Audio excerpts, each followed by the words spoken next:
I didn't. Yeah, but it's coming from you. I interviewed you yesterday, or a couple of days ago, Monday, and you indicated that all of these things were things that you approved. But really, legitimately, I didn't. All right, Eric, let me explain the world to you. John Strauss is on the phone. Normally, a guy with 4 lines would never get on the phone with John Strauss. The guy's got, you hear his credits. This is a major player. You understand? Sorry, John, I got to talk turkey to this guy. All right, look. This guy's a major player. I got you hooked in. This is a guy you don't want to piss off. This is a guy you want to impress. If you really don't now blame this on Johnny, because he represents you. Right. He came up with it. I didn't. All right. Let's get down to it. I got you on the phone, Eric, the actor, with John Strauss. I even told him to get rid of half that bullshit. He still didn't get rid of it. All right. Fair enough. Which parts can we just throw out then? Yeah. Let me go through them. And before I get you involved in a conversation with John, okay. You want to know how long you will be gone for and what the dates you need to be there. That's a fair request, right? Yes, because I have a doctor appointment. I just looked at my calendar on the 19th. All right. Hold on. I'm going to get an answer on that one. All right. Well, we might have a problem right there. Oh. Eric, how's it going? Okay. So here are the dates. We're shooting the episode January 18th through the 27th. There is 1 day of work. I do not know which day yet, because we're still far enough out that we don't know the exact day you're shooting, but that is the period of time. It could be one of those days, the 18th through the 27th. Hey, you might get lucky and he'll back out right now, John. Yeah. Hey, you know what? We could, yes, I have I have answers to all these things. We could stop right now. Gary said I was a nice guy. I'm not that nice. Yeah, Eric, let's work this out. I would think that you should say to John, make a commitment now that you can move your doctor's date if need be, and that you're free between the 18th and the 27th. Do you agree to that? Let me look. All right. Hold on. He's looking at his calendar. I'm working through this. Yeah, I could probably move it to the 26th. Well, that's still in the window, Eric, let me ask you a question. Well, yeah, I know that is. Yeah. Do you think that you can make sure you're free between the 18th and the 27th? I mean, cancel your doctor's appointment, put it off like to the 28th or the 17th. Or I will let you, as we get closer. That doctor runs his clinics on Thursdays. I see. So you were saying, John. Yeah, what I'm saying is as we get closer, as we get, say, 2 weeks out, I might be able to give you a very specific day. That's called a hard date, isn't it? Yeah, it's a hard date. A hard date. It's very good. Yeah. If you want to wait to cancel it until we get a little closer, you can do that. But I have to have you available. How's that, Eric? You agree to that? In other words, you might still be able to make your doctor's appointment on the 19th, but in case not, you'll be free. You might have to move it. Okay, so then the other part, what I'll do is I'll just automatically tomorrow call my oxygen company and order the needed thing, so that way that will be settled by then. All right, you're jumping ahead. You're jumping ahead, and by the way, you handle that. Don't bother John with your oxygen. Right. Thing. Okay, here we go. Really, that was going to be handled by either myself or my parents, because it has to be done through our medical coverage. All right, good. All right, here we go. All right, so you got that covered. How much is he going to be paid? All right, let me actually, if you don't mind, could I jump in with the travel issue, because there are a couple of options. This is part of what the staff has been working on for the last several weeks. You have 2 travel options, Eric. You can drive, in which case you'd be paid for 5 days of work, because even though you're shooting for 1 day, they actually pay for travel days. So we're figuring 2 days to drive there, 1 day of work, 2 days to drive back. So that's 5 days of pay. What's the bottom line on how much money is that? Well, it's roughly about, you probably end up clearing about $3,000. Wow. SAG weekly scale is a little over $2,800 plus overtime. 4 travel days, it works out to about $3,000. That's a lot of money. And it says here in the letter, if it's only SAG scale, he says he won't do it. Forget it. Well, Eric, do you agree to that fee? It's like $3,000. Do you want to drive or do you want to fly? Well, Well, okay. Thing is, with our van, my dad's a bit of a here we go. Let's say again.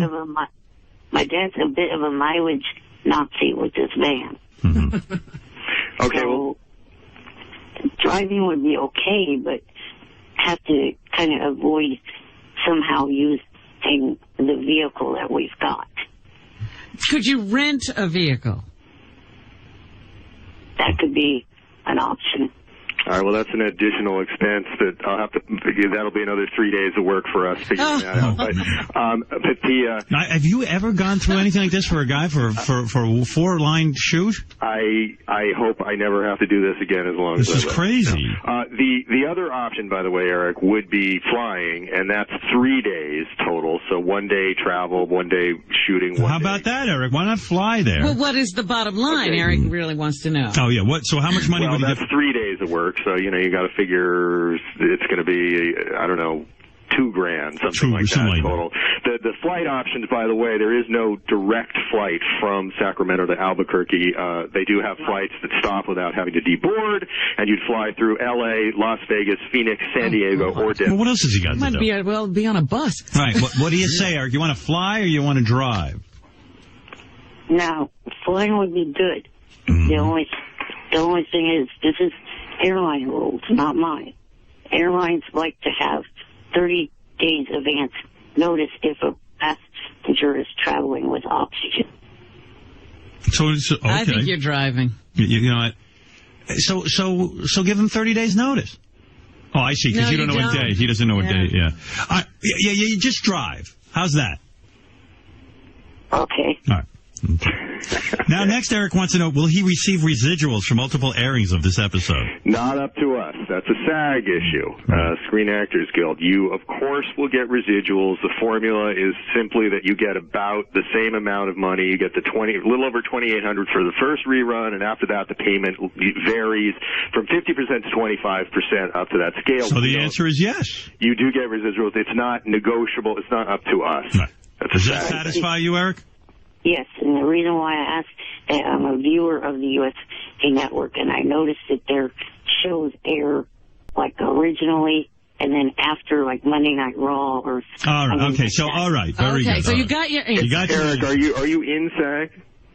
Yes, I am. You are? Okay, good, good. Well, that's great. That helps. Of course he's in SAG. He's Eric the actor. Hey, sorry. All right. Didn't mean to. Please, no disrespect to Eric right now. Sorry. All right. Will there be a masseuse on the set? No. All right. That's a hard no. Now, is that a deal breaker? Eric, is that a deal breaker? No, I just have to make sure I be careful about my hip and my knee. All right. Okay. John, I'm embarrassed to ask you this. Is there an Arby's or McDonald's close to the set? If not, will there be a runner available to drive as far as needed to go there? Can you imagine now he's had to go out and look for Arby's? And Have you scouted the local Arby's and McDonald's? All right, so here's the thing. We don't know exactly where the set is yet. Sometimes we have a studio facility, so sometimes we shoot in a soundstage, but sometimes we shoot on location. We don't know where the particular location is going to be, although I will say this is New Mexico, not Somalia. Chances are there will be a McDonald's or an Arby's somewhere. But you're not willing to commit to knowing it. Eric. Is there also food on the set? Of course there is. There's food everywhere. But again, I'm certain there's a McDonald's. There's McDonald's everywhere, and we have PAs. All right, let me handle this. Eric, I think you ought to take this out of there. Just assume you can get food. Well, why McDonald's and Arby's? Oh, good grief, Robin. I'm trying to answer the question. Shut up. I really am just wondering. He's answering. Go ahead. I told Johnny to take that one out. Okay. So that one is not necessary. All right. In general, why do you pick McDonald's and Arby's? It's what he likes. By the way, there's 3 Arby's in Albuquerque. Oh, there are? Yeah, there's 3. And I'm sure there's a lot of McDonald's. A lot more McDonald's. All right. Okay, so that's added there, John. I'm working my way through this list as best I can. Got the red pen out. That's great. Okay. I thought he had some kind of special diet that only Arby's and McDonald's. Yeah, that's called the early death special diet. So your arteries will clog extra fast. Those are 2 of my favorite restaurants, and really I shut them out being a heart patient. But Yeah. No. All right, let's get to number 6. Okay. John. Yes. Is there a possibility that this could become a recurring role? And if so, could you move the entire production to San Francisco? Because it would be easier for Eric to get to and from the set. I was about to say that is another that he could toss out of there. What? That is another that could be tossed out. Okay, good. All right, let's toss that out. Good. Thank God you're coming to your senses. Excellent. This is definitely getting much better. See, when I can get the parties together, it can be worked out. Yeah, it's easy to write these things in an empty room, I suppose. Now, by the way, even though I'm working this out now, wait till you see the lengthy problems that occur Afterwards, because then he'll have he's got a criteria to work on. Doctor said my oxygen tank can't be... I can't do this thing because it will aggravate. Oh, we haven't even gotten to the blocking and script approval. Right. Yeah. He We're not out of the woods here. He needs a co-starring credit on a solo card. Okay. We will try to give you some sort of front credit, but a solo credit is very unlikely. Let me just say that we have had lots and lots of guest stars on our show. We've had Bradley Whitford, Allison Janney, both from The West Wing, both multiple Emmy Award winners. Right. Again, we have not had to worry about this kind of stuff. They never asked for that. Eric, do you understand a solo card is bizarre? You should be embarrassed. If you're doing 4 lines, you don't get a solo card. Right. Okay. All right. Are you willing to throw that out? Yes. Okay. Good. All right. A 2-bedroom suite at a 5-star hotel, or 4 stars acceptable if the pool and jacuzzi area is nice. Why do you need a jacuzzi and pool area? Is that for Jan or for you? Well, that would hit. The jacuzzi would help the hip and the knee. I see. But I don't know if that necessarily has to stay in or not. Yeah, I mean, you're going to be there for one night, and the next day you're done. Right. You know, I mean, how much luxuriating can you do? You're working. Yeah, I mean, it's strictly a place to sleep, crash, and then you go. What are you going to move in? I do have an answer. Go ahead. There's no Ritz-Carlton or Four Seasons in Albuquerque. We did research that, but we will put you up at the Albuquerque Hyatt Regency downtown, which is a big, beautiful, comfortable hotel where all of our guest stars spend their time. And to the best of my knowledge, it has a pool and a jacuzzi. How's that? Okay. All right. But there's no suite. Well, what about that suite? He needs a 2-bedroom. He doesn't want to be sleeping in the same bed with Jan. I think we can make that work. All right. All right, Eric, I just got you the 2-bedroom. Don't buy back the sale. Right. Well, I'm just saying, since Jan and I are not a gay couple. Yeah, I got it for you. Done. Right. Right. There has to be at least... All right, next. We're moving on, Eric. Right. A stretch limousine to take Eric to and from the set to the hotel or anywhere else he might need to go. You'll get lost in there. First of all, when you put in anywhere else he might go, he might take a trip to Florida. Yeah, where are you going? I mean, are you going to provide that, John? No. Mary McCormick, who is the star of our show, does not even have a stretch limo. You hear that, Eric? Mary doesn't have Where are you going, Eric? Yeah. Well, that again was something Johnny came up with, so... All right. I'm sure they'll provide... I don't mind if it gets tossed. Okay. All right, let's take that out. Now, how will Eric get back and forth to the set, I wonder? Well, there's a variety of ways. If he drives, then he can use his own vehicle, and if not, we have a whole bunch of vehicles, and then obviously we'd have to figure out the wheelchair aspect. But I think we can solve that. Yeah, that can be solved. Yeah, as long as if it's built by man, it can be solved by man. That's what I've heard someone say. That's what our program says. All right. Eric demands an assistant to his assistant, Jan. That could be tossed. All right, let's toss that. Very reasonable, Eric. Eric, I like this new attitude. Eric would like to have input on the script, the storyline, and his blocking. No. I don't blame you. Eric, that's a hard no. 4 lines, yeah. It's 4 lines. What do you need here? I have no idea. Again, that's something Johnny. Okay, out. That's out, John.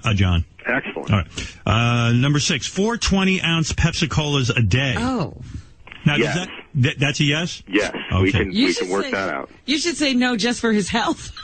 Yeah, I mean, God, he's going to end up in a diabetic coma. You are right about that. We're getting Eric, why are you drinking so much Pepsi?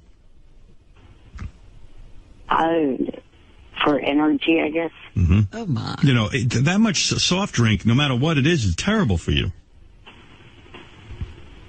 All right. But Yeah. all right, okay. It's in. You got it.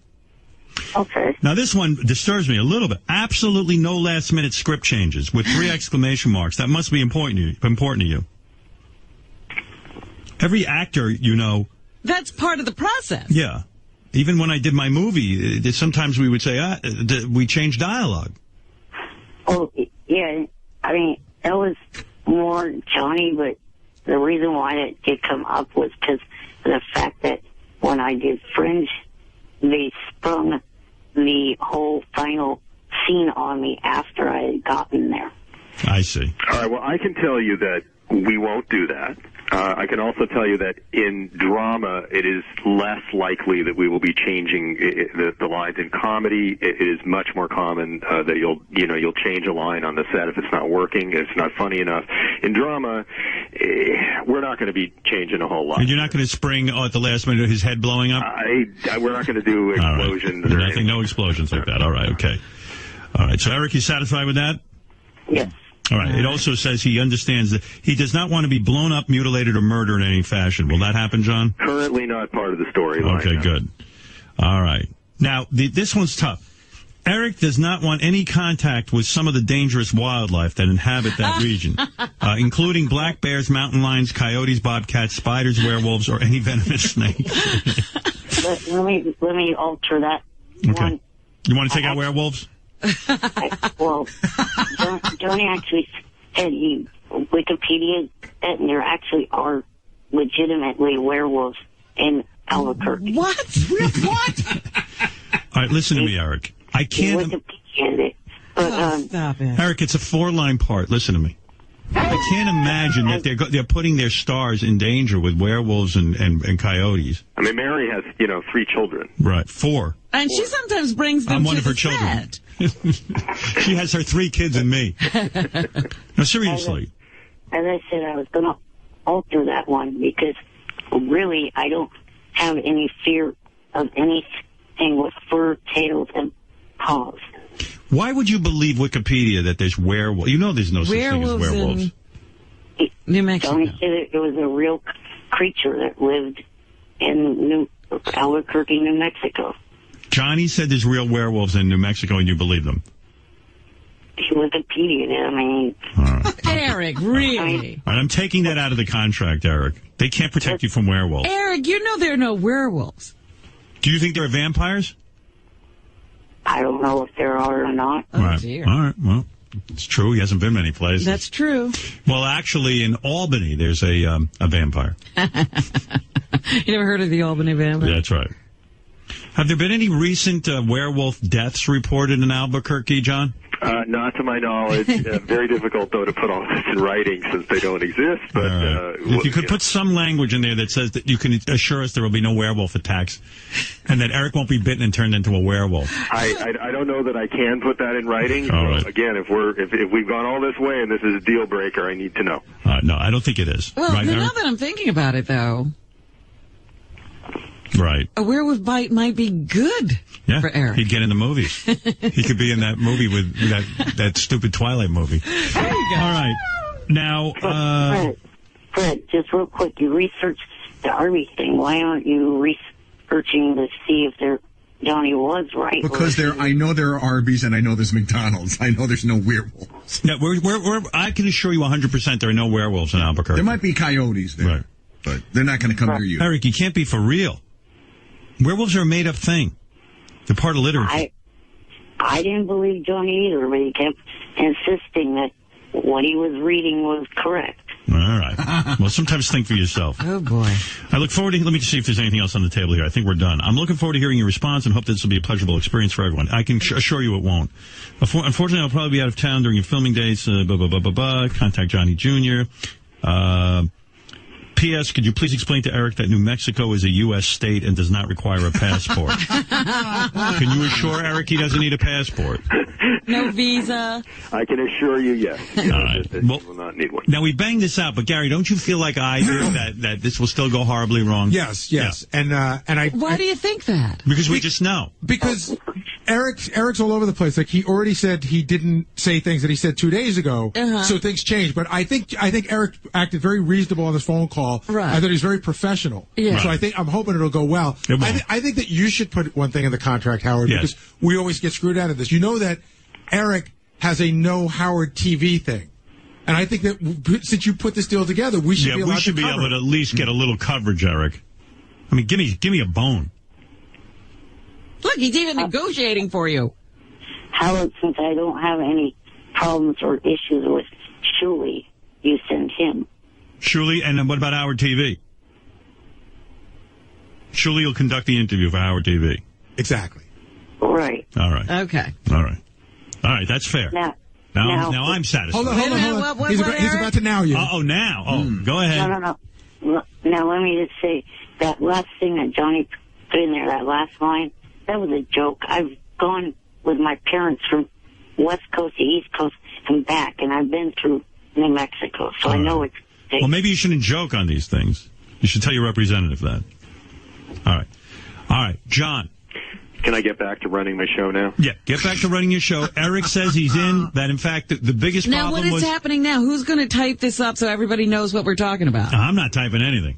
And I know Eric isn't. So that's John again. John, the guy who wrote something about Mary, is going to be typing Eric's I guess I'm not getting back to writing. Yeah, no, you're getting back to writing your contract with Eric. Hey, wouldn't it be funny if John actually was a werewolf and then he ate Eric? And he ate Eric. And Howard TV captured all that? Don't eat him completely. Turn him into a werewolf. Hey, Eric, what if John's a werewolf and this is all a trick to get his dinner? Yeah, I doubt it. Okay, good. This voids our contract. I even doubted Johnny, like I said, but he kept insisting, and I was like, okay, whatever. All right, John, do you want to say anything to Eric or Eric? The only thing that seems as yet unresolved, Eric, is how you are getting there.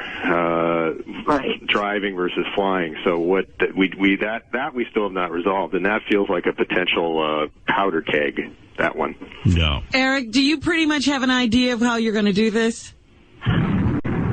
There's the powder keg. I think that was his head exploding. Yeah, you see, John's learned his lesson that even though we just agreed to everything... You better go back and check. Right, because it'll still be massive amounts of phone calls to Eric. Eric, why did you assure John that you can... Like, he's giving you all your options and that you can handle all this the way most people who get 4 lines on a show do? By the way, that was my head exploding. I mean, John has never in his entire career done this much for a guy with 4 lines. Right. So do you know you can get yourself there? Right. Yes. Okay. Whether it's plane or car. Right. You're not going to bother him. Right. I'm not feeling reassured. Me neither, because if he uses his dad's car, it's still not resolved. He can't use his dad's car. Yeah, you're going to have to rent him a car. We still have the rental issue and what that's going to cost, and that's going to be a fortune. Within 30 days of the oxygen tank on the airline, so you still have a problem. Yeah, you know what? I don't know what to tell you. This could take a whole show. I mean, really, I don't know how you... my whole life. So, yeah, John, I don't know how you resolve this. Honestly, do you want to just get out of this? Why does your dad not let you drive very far? He's a freak for keeping... Because there's already a whole lot of mileage on that van, and he doesn't want it to do long trips like that. John, I'm just contemplating here the liability of having Eric, and then like the car and the rentals and the holy. I mean, it's maybe you should just move the whole production to San Francisco, like Eric insisted. Or Sacramento, yeah. I mean, this is crazy. I know what you mean. Like, we're going to hang up the phone and you're going to be like... still I'm actually not feeling as good as I thought I might feel at the moment. In other words, like if Eric got on the phone and said, listen, John, I don't want to blow this. Let me handle all this. I'll be there. You didn't think that was going to happen, did you? No. Eric, honestly, that's it. I will give it today and tomorrow to try to figure this travel thing out, and we can do a little pricing on how much it's going to cost to rent a van, and then I don't know how much leeway there is for the airline with the oxygen tank. If it has to be 30 days, we can do a little research on that. But I think we have to put a clock on this. And now, let me just say, my wheelchair is portable, so an SUV would even work if you can't get a van. Okay. Okay. Yeah, John. Hey, John, so, John get a SUV. SUV or van. I'll start pricing rentals. Or a Bentley. I guess, John, in your world, you're used to guys who get a 4-lane part almost blowing you and never bothering you with anything. Or never interacting with me whatsoever. But. All right. Well, okay. Here's how we should leave it, I think. I think, John, you should deal directly with Eric. Oh, thanks. Yeah. And I just feel like, or like just email him and say, here's what we found. Either you're in or you're out, and wrap this up within 2 days. And if it isn't wrapped up to your satisfaction, then Eric, I would say John should get out of this. You know what I mean? You hear the frustration in his voice. 48 hours from this moment. Right. Okay. So Eric, you can John, can you write him an email? Just tell him what you found, the prices of the vans, and what you can do or what you can't do, and then Eric will either give you a yes or no, and then you're done. Yeah, we will do that this morning. I'm going to copy Gary on it. And if you could you leave us out of the loop? I'll leave you out. You just want to be taken off the CC list? Yeah. Gary gets it. My head explodes. I need someone from your show in the loop. Otherwise, I think I will be losing my mind. So there you go. Eric, look, you got a jacuzzi. Right. Got you there. All you have to do is get there. Yep. Well, get there and you're sitting in a jacuzzi. All right. Thank you, Eric. Thank you, John. Eric, you got 48 hours. He's going to write you and he's going to tell you what he came up with. If it's not going to work, don't write him your whole life story. Just say yes or no, okay? It's a great role, by the way. It's a lot of fun. I mean, it really is. Yeah, that's what we're forgetting here, the role. It's a great opportunity, and you play a landlord, and you've got you're upset with a hoarder in your building, and you hit on one of the girls there, and you're not happy because she didn't go for you. I mean, it's all kind in 4 lines. We've accomplished a universe for you. What do you think of that? You got a story arc, dude. Right. Hey, look at this. What? According to the internet, Johnny wasn't far off. There was a reported werewolf attack in New Mexico in 1970. Oh, stop it. Eric, you better get that werewolf clause put back in. By the way, John, you do realize Eric can't act, right? That's the other thing here. Yeah, you got all this going on. Yeah, maybe you ought to cut that down. Hold on. Now I've insulted him. This is coming from somebody that I had heard a few months back, watched the episode of Friends and said I did a good job. Yeah, you did. Okay, now you're saying that I'm not a good actor? You are. You're a good actor. I was making a joke. I apologize. I got to get out of this. It was the same as that thing about the passport to New Mexico. Right. It was a joke. All right. Well, John, I think you've got it out here. You got down to one final problem, at least. You've got 48 hours more of hell, and I'm out. Then you're out. Then you're done. Okay? All right. Eric, I hope you don't blow it. Thank you. All right.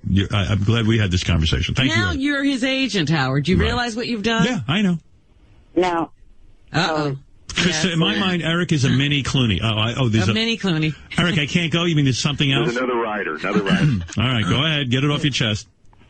The one thing, the thing that was in there about money, the reason why I said the thing about $3,000 in my original email was because that's the price that you negotiated with Jonathan Prince for American Dreams, and then Johnny negotiated for Fringe. What was that, Robin? I think you originally got him $3,000, and it's been his price tag ever since. Oh, listen. That's his quote. So what did I do wrong? Nothing. Oh. By the way, I feel this unraveling again. Yeah, exactly, John. I told you. I told you when you originally had this brilliant idea that this was the dumbest thing you could have ever done. You were so right. Yeah, you don't listen to me. Everyone thinks I'm an imbecile. That's why I'm insulted. I thought we had settled on SAG Weekly scale, Eric. Unless you can produce evidence that you've been paid above scale in the past, we're looking at scale here. I was paid above scale for Fringe. All right. What'd you get on Fringe? $3,000. That's the gross pay. The net pay was $1,800. Well, he said it's around. Isn't it close to $3,000? It's a little over $2,800. You're in the ballpark. Weekly scale. Is that all right? Yeah, I think. Look, again, we can go. If he drives. Wait, John. What was that? If your quote is $3,000 from Fringe, we can match your quote. If he drives, as Robin says. Yeah, but he's now going to match the quote. And let me just say, to any listening, I've already reported that money to SSI, so there was no need for you dumbass to go out there and make a report on me. All right, Eric. Okay, all right. He's a regular George Puny. Yeah, that'd be good. Can you give him a card that says George Puny on set? Sure, no problem. We'll have His chair should say that. So the $3,000 would be if he drives there. Well, again, it sags. The weekly scale is a little over 28. So we can again. I just need to know what the quote is. If $3,000, he wants $3,000. All right, you'll kick in that extra 150. No, I'm not kicking anything in. I'm annoyed by all of this. Look, these are your problems, John. Yeah, John, you took this on. You wanted to have Eric on the show. I'm the guy who warned you. Yes, you did. All right. Is he going to be in the scene with Mary McCormick? No. Oh. Mary's just sitting back laughing. Who will he be acting with? There's a wonderful woman, one of the agents from the office, who she's going to be. The character's name is Delia. He'll be acting with her. She hot? She's great. Oh wow. Yeah. She's new. Yes. Series. Yes, that's correct. And she's not a werewolf. Not that we know of. Yeah. You never know though. Has his sister been written out of it? Oh God. Oh boy. It's not a fan visit. Hey, by the way, we just looked this up. I probably shouldn't bring this up. But the Hyatt Hotel they want to put Eric in has their pool closed for the winter. Oh, God. Yeah, well, this could be amazing. How about the jacuzzi? Is that open? I don't know. Nah, I guess the jacuzzi went with the pool. It's probably all part of the same spa area. Yeah. Oh, man. Could be frozen over. Eric and ice skate. It smells like you're in for a lawsuit, John, if that pool isn't open. Jeez. Eric, what if the pool is closed? Are you going to be all right with that? Yeah. Okay, all right. Thank you. That's progress. All right, we're getting there. All right, John. Just iron out this travel thing, Eric. Yeah. All right, John. And the pay. We apparently haven't ironed that out yet. So probably, by the way, the two most important things we have not figured out. But yeah, I just want to brush this all into the carpet and act like it's all settled. Yeah, you want to get out of it. Easy for you. So is it, John? What is it? The pay is $3,000, right, Eric? Yes. Okay, that's acceptable. That John, we're done with that. And what was the other issue? Is that true, John? If we will match his quote, if he got that on Fringe, we'll match it. All right. I could have Sarah Isaacson, the casting person, contact you. No, that's okay. Just give him John. Just give him $3,000. Okay. All right, please. Yeah, it's one less phone call. Right. Otherwise, you'll be on the phone with the casting person to get Eric's quotes. $3,000. All right. And what was the other thing you said we didn't settle? The travel. Yeah, but all right. Big deal. You're going to give him 48 hours. You're going to spell it out for him, and then he's going to decide. Yes. All right. And God only knows what the story is with the rental van, but you're going to look into that. Can't wait. Yeah. Well, it's almost 9:00, and I'm sure all the rental places will be open. You get right on that, John. Yeah, it's 4:45 here in LA. Which, all right. Again, this is great being up at this hour. Well, that'll give you a lot of time to prepare to get on the phone to the various rental agencies. Yeah, can't wait. Yeah. All right, Eric. I'm all over it. I've heard the term bending over backwards, but this puts a new definition on it. All right, Eric. Good luck, and John, thank you. Thank you very much. That's In Plain Sight. We did Mary what we McCormick. could. John Strauss, who formerly had some respect and dignity. Yeah, he wrote something about Mary. Yeah. How far things have fallen. Yeah, and now he's, negotiating with Eric. Now he's in Albuquerque negotiating with Eric on the phone. Trying to make sure werewolves don't bite him. All right. Making sure there are no werewolves. All right. And let's hope you don't shoot during a full moon. All right. Thank you, Eric. Right. Thank you, John. Thank you. All right, bye. Bye. Bye for now. Can you imagine he was serious about the werewolf? Well, Johnny said it. Oh, God. Yeah. Saw it on Wikipedia.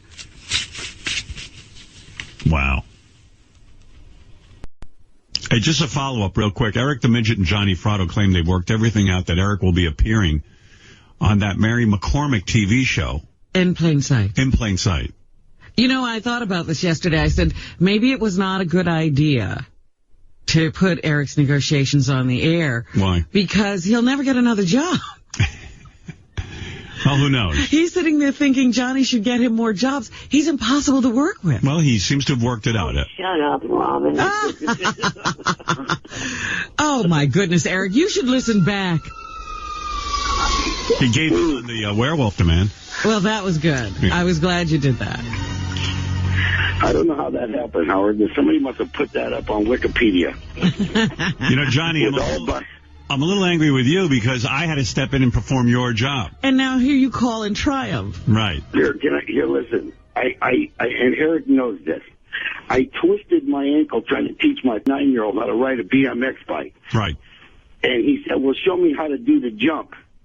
So I did one of them jumps. Howard never had no kids. I'm telling you that right now. It is not worth it. It is absolutely not worth it. My ankle swelled up like a watermelon. I mean, 2 seconds later, you know. Yeah, Johnny hates being a dad. I'm not equipped. Johnny hates being a dad. Well, you know what? You're in it now. Yeah. Robin, it's so, Howard, it's impossible. It's tiring. You can't do it. It's tiring. You can't do it when I wish I could fire. Well, you know what I do now? I swear to God, this is no kidding. I just give them money.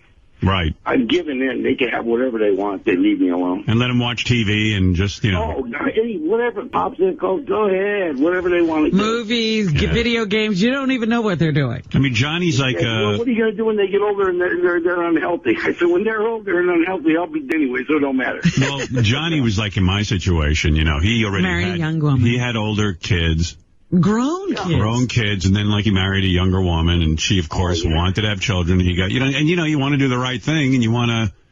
Oh yeah, all that Catholic stuff came back to me and all that, Right, and so oh boy, I'd like to go smack that priest who taught me that too. Yeah, because the priest is not dealing with this. And Johnny had like 2 little kids now. How old are they? 9 and what?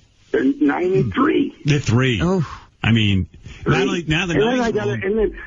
My 3-year-old is my 3.5-year-old grandson's uncle. Right. He's all fucked up over here. And even like even having a 9-year-old and a 3-year-old your first time around, that's too big an age spread. Right.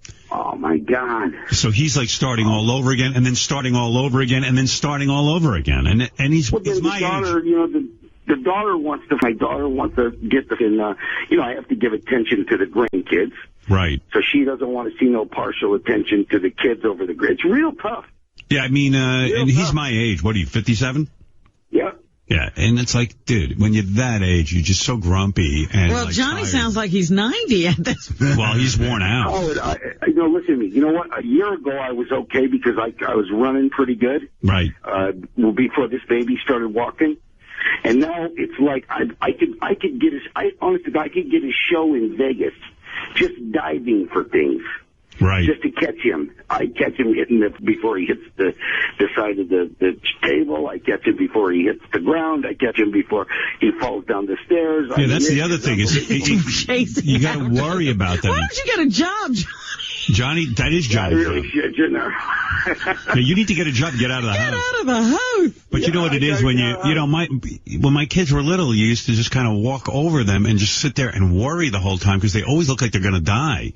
They always look like they're going to like walk into something or you hover. And it's like, and even my friends were like, you're hovering. I go, well, I don't know how else to do this. It looks like they're going to end up, they go, I don't worry so much. I go, well, I do worry. You know what's bad about me here? If I might have the 3-year-old in one hand and crossing the street, then I might have Johnny's hand, he's 32, in the other hand. Right. You know what I mean? Yeah. I mean, honestly, I can't give that shut for some reason. Yeah, it's weird. I was talking to my friend Johnny, Pat. pick that little kid up and take him across the street. Why are you making me do this? I was talking to my friend Pat yesterday. He's got 2 little kids. Yeah. But, it's his first time around, so he's got energy. And so, like, he was talking about the anxiety of, like, walking around the street with them, and then if they let go of your hand, you get into a panic because you're afraid they'll either... 1 second. That's all it takes. 1 second they start running. That's right. And they can run into the street. And they do. And so he was talking about that. He goes, oh, my God. He goes, that feeling is the worst feeling, this anxiety. And I said, yeah. It's too emotional. It's too difficult. It's like constant worrying and everything. And it's Howard, I live in a penthouse where I look over a park. There's a park. Right. And in that park, there's a stairway that I can see where the entrance of the stairway is, and I can see the stairs going down. They're very, very, very deep stairs. And a lot of the times you have these nannies, they're like Mexican nannies, are watching these kids. And the kids run ahead of them, and the nannies like to talk, and they always ultimately go in this hole where this deep stairway is. Right. Sometimes they have little bicycles and stuff. So I scream at the top of my lungs from up here, get them kids, like I'm the police or something.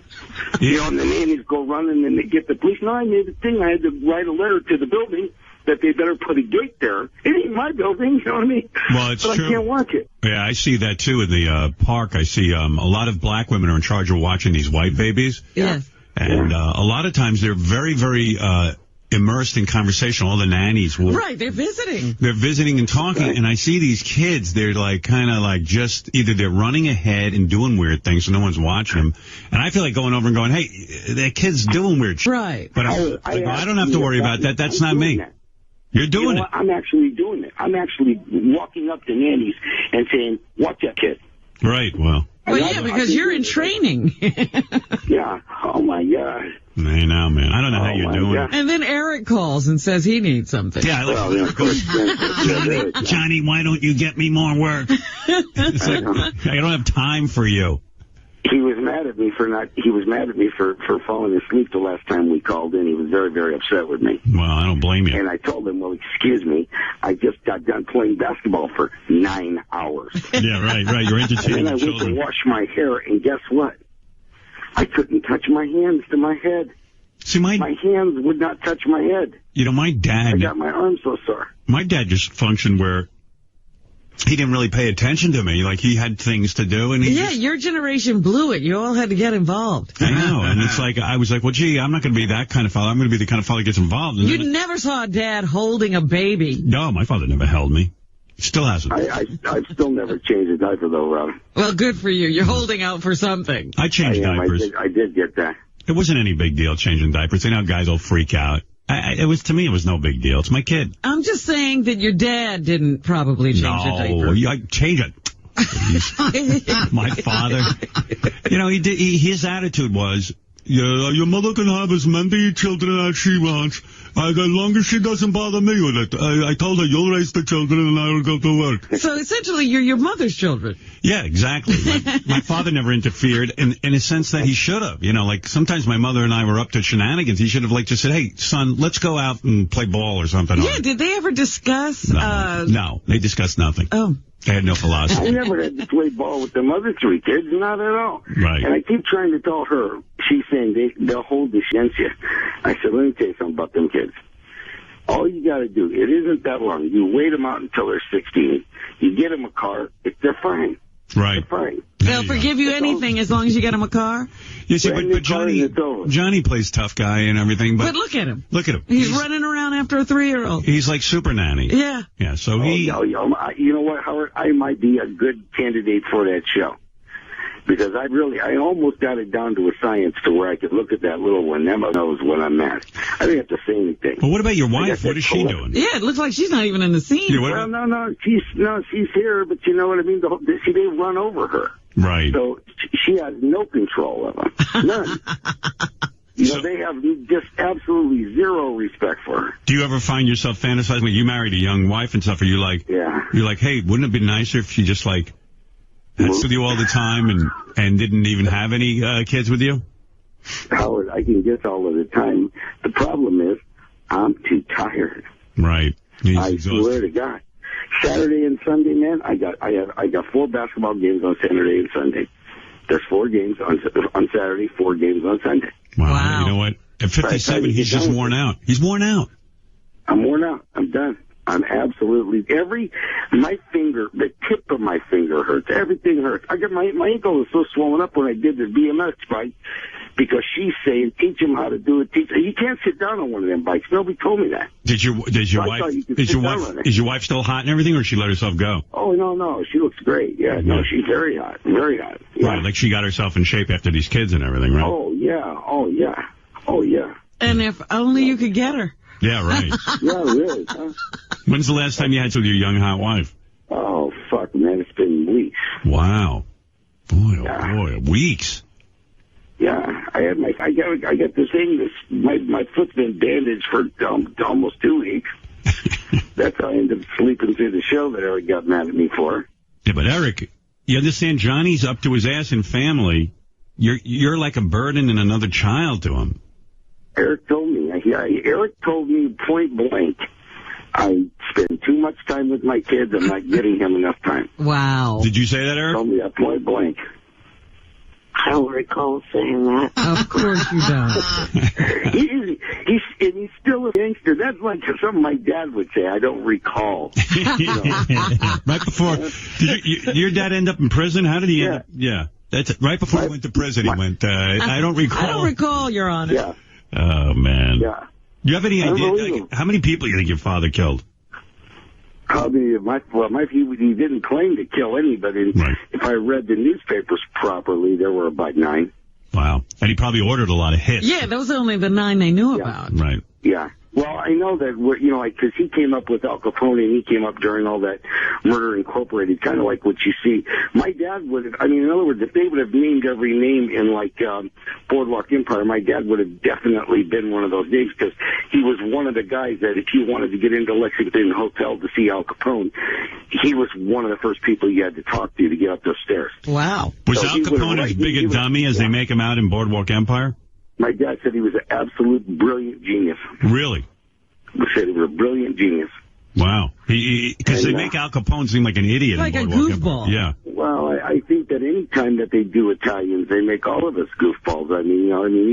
Even our actors, Sylvester Stallone and John Travolta, have done a great job of making us seem like unintelligent people. Yeah. Or low-end type of people. They don't talk about the smart ones. Al Capone made more money in 1 year than anyone ever has. I think that's in the Guinness Book of World Records. Wow. So he couldn't have been too dumb. Right. Yeah, because they paint them to be. And get all those people to work for him, yeah. Do you love Boardwalk Empire?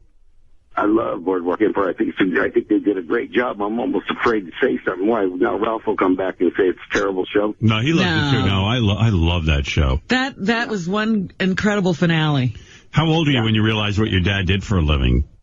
I knew really young because I could read really young, and I always heard everybody talking. I saw pistols and things like that, and so I knew when I came into it, Howard, it was more in the late 50s and the 60s. So the gangsters, they didn't look like Boardwalk Empire, but it looked like Casino, or it looked like right. Goodfellas. They had that kind of a feel. When I watch Goodfellas or Casino, I get the total feel off of it. Yeah. But I knew my dad was important because of the places we went and how people treated him. And money always came to our house. Right. The only time money left our house is if it was the police, Right, man. Would come and pick up their money, and they came 2 times a week. Yeah, Johnny's dad was like one of the bosses. Yeah, one of in the Midwest. The boss of boss. He was the boss out of Chicago that had the territory of Iowa and Milwaukee for a little while, and then they put him in Omaha, Nebraska. It's really weird how they divvy up the states. Yeah, it's really weird how organized Well, it was crime is. not New York didn't do that. Chicago did that, and that's why Chicago has always been the strongest of them all. You know what I mean? Because it was very, very organized, and they had people in every state, and all those people in every state were doing other things, like politically fixing. Omaha, Nebraska. A lot of people don't know. Omaha, Nebraska was the very first money that went into Las Vegas way before Bugsy Siegel. Well, you have Omaha families right now that are rich from the beginning. Like local wise guys would give your dad money, like they have to pay him, right. And then who would your dad pay? Like he'd have to pay like a... My dad would have to pay Tony Accardo. Right, and what was his title? You want to give Eric the Midget 3 seconds? Okay. Because Riley's doing next. All right. And we got to take a break. Eric, I don't have time for a long phone call. I'm just saying that up front. Oh, great. Well, look. Why do you need a long phone call? What's the deal? Well, I was calling to first give an update on the In Plain Sight. All right. Are you doing In Plain Sight? Is it all set to go? Yes. Good. All right. That's a good update. right, and what else? Oh, I wanted to give the dates. Okay, go ahead. The dates of what? Your shooting dates? Yes. All right. Okay. What do we care? I care. What is your shooting date? They gave me tentative shooting dates for the 24th and 25th. That's perfect. Of this month? Yes. Okay. Avoids the doctor appointment. Yeah, and you're able to go to the doctor? Yes. Yes, okay. Good. Well, look at this. Huh? Even Eric's got to do Success. this. So you're going to act on the 24th and 25th. You're going to go to your doctor beforehand. Right. You're going to fly out to the shoot in New Mexico? Yes. Yes. And you've got your oxygen tank and everything all set? I'm going to call this week to get that set up. Well, there you go. You know, Eric, wasn't Eric sure that you wouldn't be a judge on American Idol? Or America's Got Talent? Yeah, he was, but he was wrong again. All right. Yes, and I was calling to congratulate you on that. Thank you. And also, the other thing is, during the holiday break, I came up with a storyline for a TV show that would include you and I working together. Ooh. Oh. In other words, you came up with a project where you and I could be in it together. Right. Would you sit on my lap on America's Got Talent for one episode? No, I am a 37, almost 37-year-old adult male. I'm not going to... What's the big deal? No one's going to think we're gay. But you're a cute 37-year-old. Imagine you tune in America's Got Talent. They're And like, get somebody on your lap. and Nick Cannon goes, here's our judges. And then there's like this Eric the actor is on my lap. And Now, the judges on America's Got Talent, they don't walk out like the judges on I don't know. Other shows. I don't know.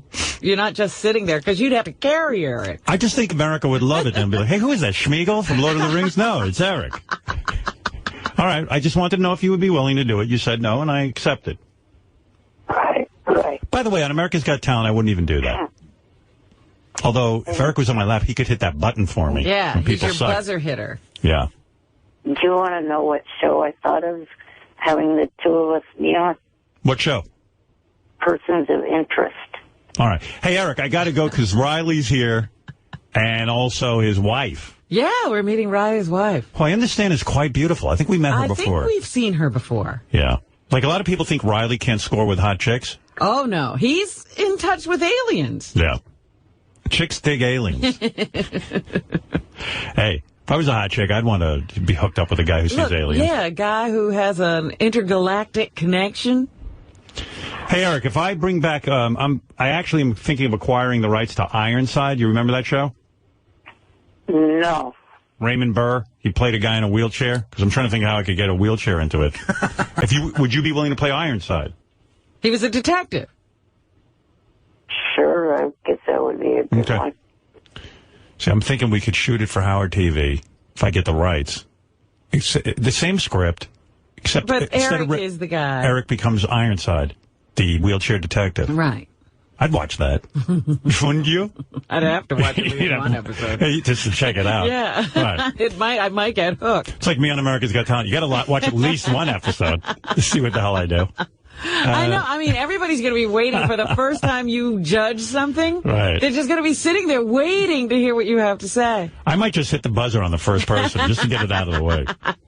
But now, speaking of watching at least one episode, I watched at least one episode of a show that probably is going to fail. The new show on ABC called Work It. Oh. Yeah, I taped that. I haven't looked at it yet. It's about two guys who dress up as women to get jobs. I don't want to see guys dressing up as women. I see enough of that on the street. Yeah, apparently Glad's really upset about the show. Of course they are. Because it's like, hey, what is that? They said it's going to hurt transgender people. Transgender people can't be hurt any more than they are. I mean, they've got this at the stick. I mean, let's be honest. All right, Eric, I got to run because I got Riley here. I don't want to be rude to him. All right, I'll give you more details about my person of interest idea. Why don't you write it down? Have you got a No, that's okay. Just tell me about it. Come on, write it down. And I'll send you some kind of information on this Ironside thing. All right. All right. Now, bye. Didn't Tom Hanks do a thing where he dressed up as a woman? Yeah, there was Bosom Buddies. Bosom Buddies they had. Why is he, isn't that an old idea? It's a very old idea. Yeah. Let me see how much I can explain, Gary. You jump in where you need to. The latest is we heard from the was this one of the executive? That's the guy. The executive producer of In Plain Sight, the Mary McCormick vehicle. Yeah. You know, if you're following along, Eric has gotten a job with them, and we basically got it for him. And everything's going along smoothly. We get a letter this morning that the producer is pulling his hair out again. Oh, no. I thought everything was set. What did it say in the letter, Gary?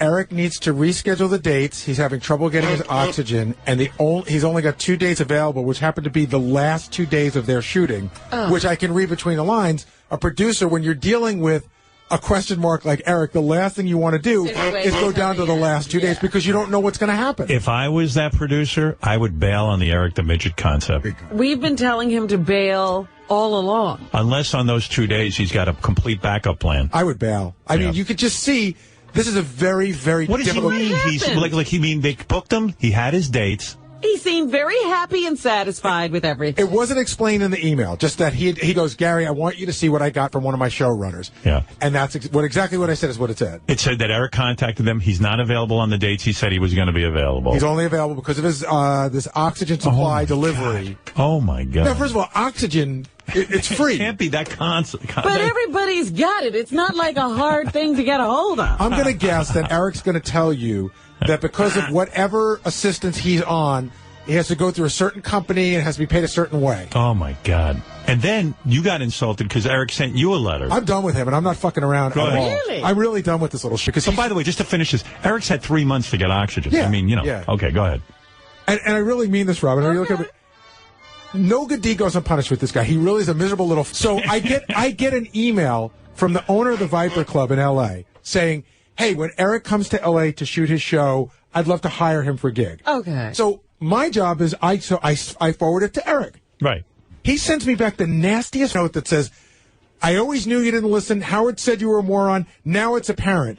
Everybody knows I'm shooting in New Mexico. If you kept your eyes open, you would know. Go back to playing solitaire and fall asleep in your chair.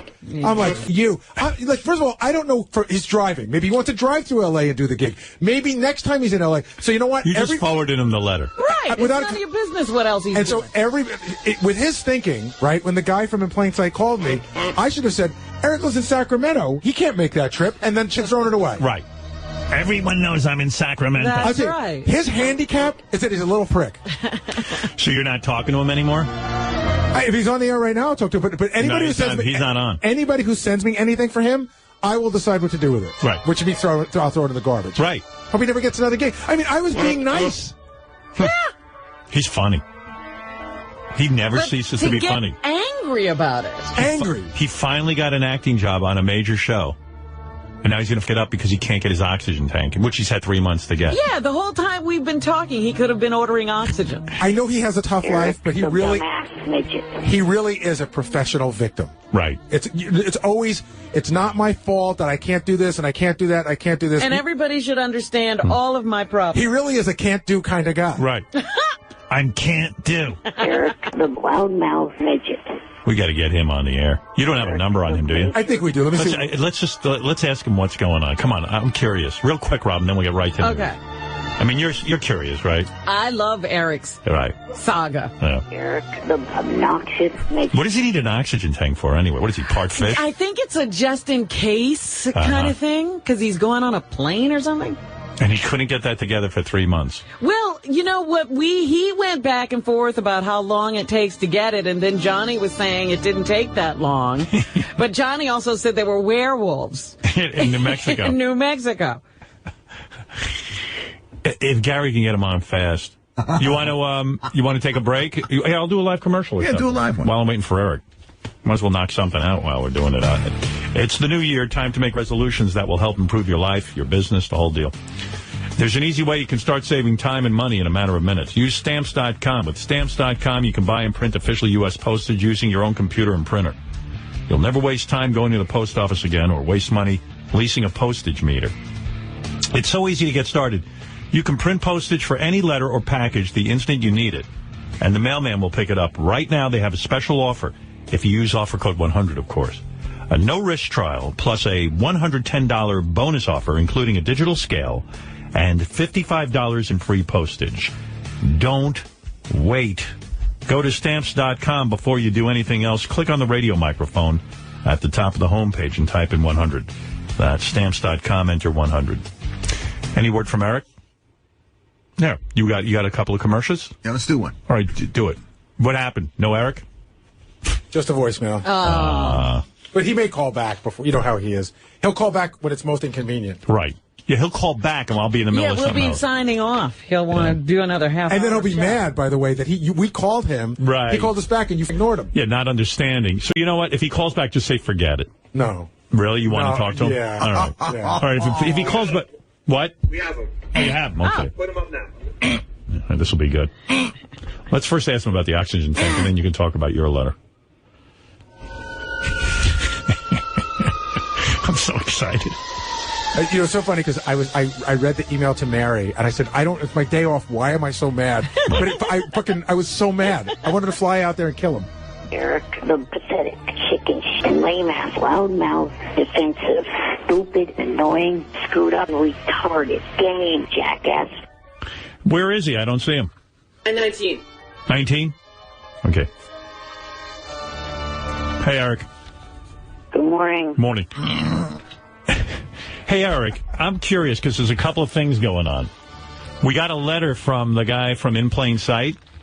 Yes. And, they're pulling their hair out of their head. You committed to dates and everything, and they got it all together for you. And then you just recently sent them a letter saying you can't get your oxygen tank together after 3 months. And that you're now changing all the dates. And you're, pushing them right to the wall because that your availability is the end of their schedule. Is that true? I didn't send them any letter. That's not true. Oh. Did you send him an email? No. How did they get informed of this? The only email I sent yesterday at all to anyone involved with this show with a reply to John Strauss asking me if the date of my doctor appointment had changed. I said, no, it has not. It's still the 19th. So why do they think you can't make the dates? I don't know. Isn't there something about your oxygen tank not being available? There's a little bit of a hiccup on that, but trying to work it out. Oh. Wait, I'll read you this email from the guy. Tell me if I've got this wrong, because... Did you talk to someone there? I've talked to several people, not through email. All right. Well, not email, but you've gotten in touch with people. You're giving them scheduling problems. Well, between Johnny and I were trying to work that out. See, in other words, he committed to dates, and all I know is they're under the impression that he's not holding to those dates. Right. Well, but the thing is, you said you wrote them, and he says, I didn't write them. He doesn't cause them any problem. Yeah. He's just stuck on, I didn't write it. Right. Have you told him in some way, smoke signals or something, that you have to change the dates? No. Let me read you this letter we got from them. Here, Eric, listen to me. Help. This is from John Strauss. With Eric, can I just say before you read it, John Strauss, when he was on the show, before we went on vacation, was very specific that he needed ironclad dates by January 1st. Yeah. Right. Okay. Help. He, meaning Eric, he has called twice today, pushing back his start date due to complications with getting an oxygen concentrator. He now says he's only available to us on our last 2 days of shooting. So you didn't say that, Eric? No. Oh. By the way, dates changing, that was on their end. Yeah. Last week. Gary, you're not buying it? No. Why? Because they run a business and he's Eric. Right. Gary, you hardly pay attention. Shut up, 8 base, and play solitaire. Now, by the way, speaking of that, let's get on that. You sent Gary the nastiest note, and I think you made a mistake with that. Gary just gets mail for you, and he forwards it to you. You write him a scathing letter back saying, Gary, you're not paying attention. Everyone knows that I'm taping in New Mexico and not Los Angeles. Gary doesn't give a shit. You know what Gary told me he's going to do from now on? He's going to take all those emails for you and throw them in the garbage. Eric, with your logic, when In Plain Sight called, I should have said, well, Eric lives in Sacramento. He can't be in New Mexico. I'll make decisions for you. I don't know whether you're driving through Los Angeles, or I don't know whether you want to double on back and go to Los Angeles to make some extra money. I don't decide your social calendar. Gary's had it with you. I really have. He said that's the last time he even sends you anything that comes through. Why would I help you? In other words, I have to now think for you? I said your handicap is that you're a prick. Your handicap is you're a jackass. Shut up. Ouch. And listen to me. Let me reply. I have an agent, just like Howard. I'm not the one that handles that, Sherry. Email that shit to Johnny, not to me. But wait a second, but Eric, that's not even what you said. Not appropriate. I mean, even if that's a retarded logic too, but your logic wasn't like, hey, I don't handle this. Your logic was, you're a jackass who doesn't pay attention. You know I'm not going to be in L.A. that day. And Gary doesn't work for you, Eric. He doesn't have to send your email to your agent. He sends it to you. You get it and you send it to your agent. Right. Like you can't hit a button. Well, even Johnny was like, why is he emailing that to you? That Do you not realize that Johnny tells you what you want to hear? That Johnny thinks you're as big a joke as anybody? No, he doesn't get that. Why'd you have to tell him? That's like telling a little kid there's no Santa Claus. Johnny agrees with you because it's better than arguing with you. Johnny thinks it's funny. When you complain about me to Johnny, he goes, yeah, that Gary's an because it's funny and he doesn't want to deal with fighting with you. a lot of people think you're an. That's true. But in this case to you, I wasn't. I was trying to be nice, trying to help you make some extra money. And by the way, facilitating all these emails from the people from In Plain Sight right from the Gary beginning. doesn't really care. He's doing it to be a nice guy. I've done as much work for you to get on this dumbass show as Johnny has. And it's still not going to happen because now the guy's pulling his... For some reason, they're under the impression that Eric's not available. I don't think Eric's being truthful, whether... How many calls did you make to them yesterday, Eric? I only talked to them a couple of times. Okay, so now it went from 1 to 2. They said 2. He said, I only called them once. Now it's a couple of times. Right. Maybe... They don't care, Eric. You're already a big pain in the ass for them. And it's not that big a part. Maybe at the most 3 times once at the most. Eric, you called a major production 3 times over a little bit part. Oh. Are you claiming they asked you to change the dates?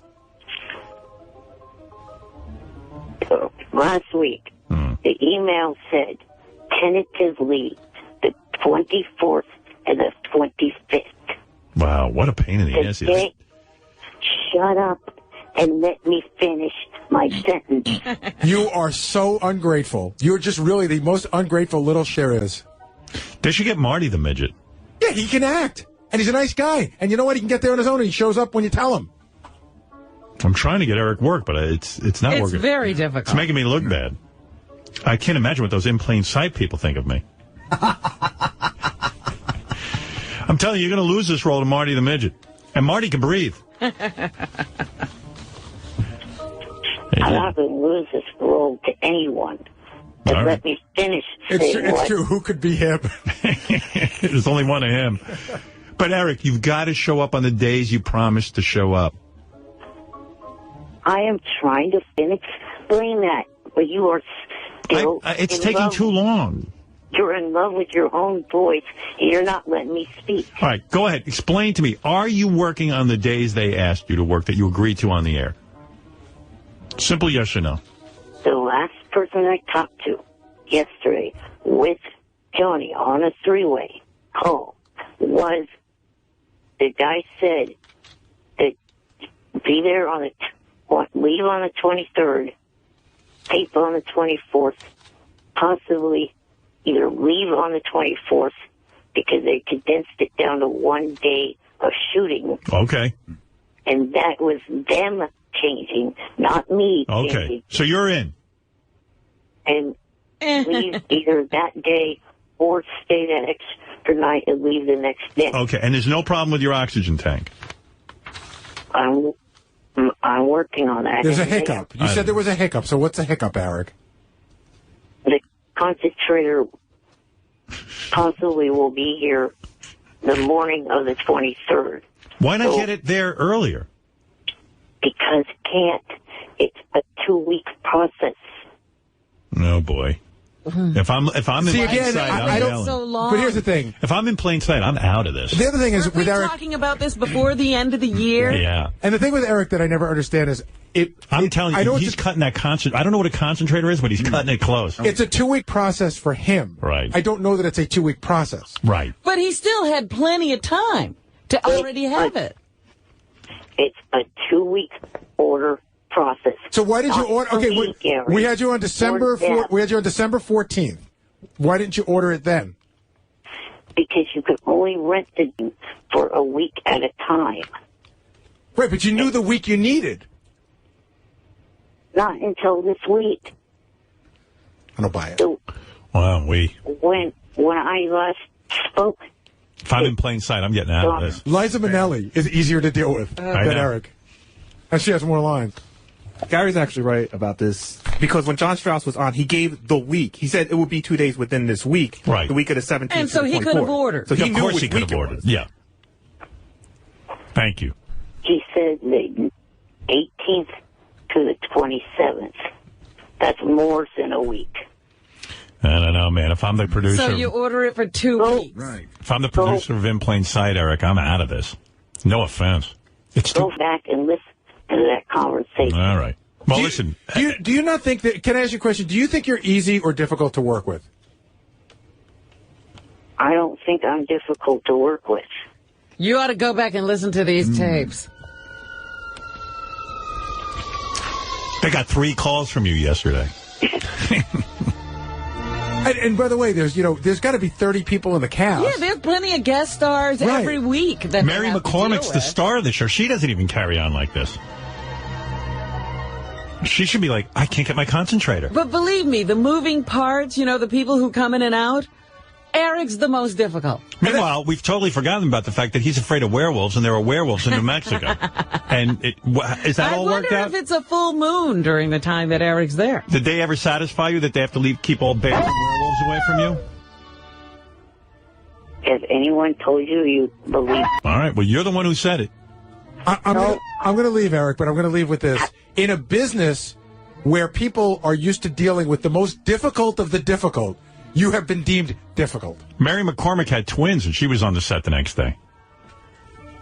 She gave birth during a scene. And didn't complain. Right. All right, Eric. I don't know what's going on, but trust me, you got to pull this together. How many times do I have to say that werewolf was that Johnny put in that he thought was funny, but wasn't? Yeah, but you told me you didn't know if there were werewolves or not because you read it on IMDb.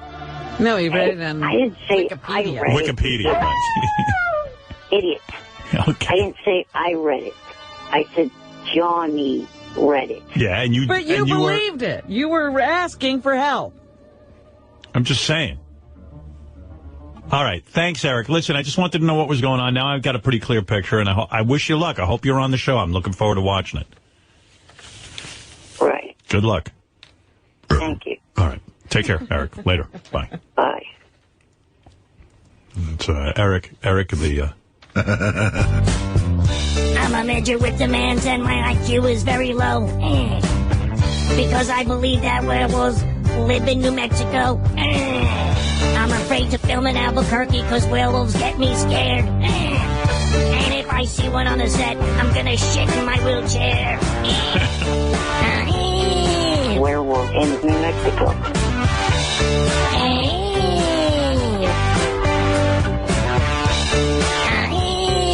Werewolf in New Mexico. All right, Robin. Good morning, everybody. Welcome to the wrap-up show. I'm John Hine, usually joined by Gary Delabate. He's in the studio, but J.D. Harmeyer and his new specs are here. Hello. Hello. How are you? Teddy Microphone back on the board. Hope you're feeling better, Ted. Steve Brandano taking the calls, 888-STERN-100. 888-783-7610. That's the number to call us to talk about everything that happens on the Howard Stern Show. And as always, we've got plenty to discuss. Ralph gets hired by Howard to dress him for America's Got Talent, and Robin objects to him only wearing one suit. A hidden track of the Doors confirms Howard's hatred of the band, or he doesn't like the band. Scott the engineer was joking when he asked for preferential treatment for his son on America's Got Talent. You're shaking your head, JD. Always joking. Everything he says is a joke. Is that his excuse to get out of saying something he regrets saying, or do you think he's really joking? It's definitely both. It's at least both. I'm sure, yeah. Thinks he's funny. And do you find Scott to be funny with his jokes? He's funny, like, you know how when you see something that where someone's supposed to be funny, but they're really not, and it's just painfully bad? That's funny to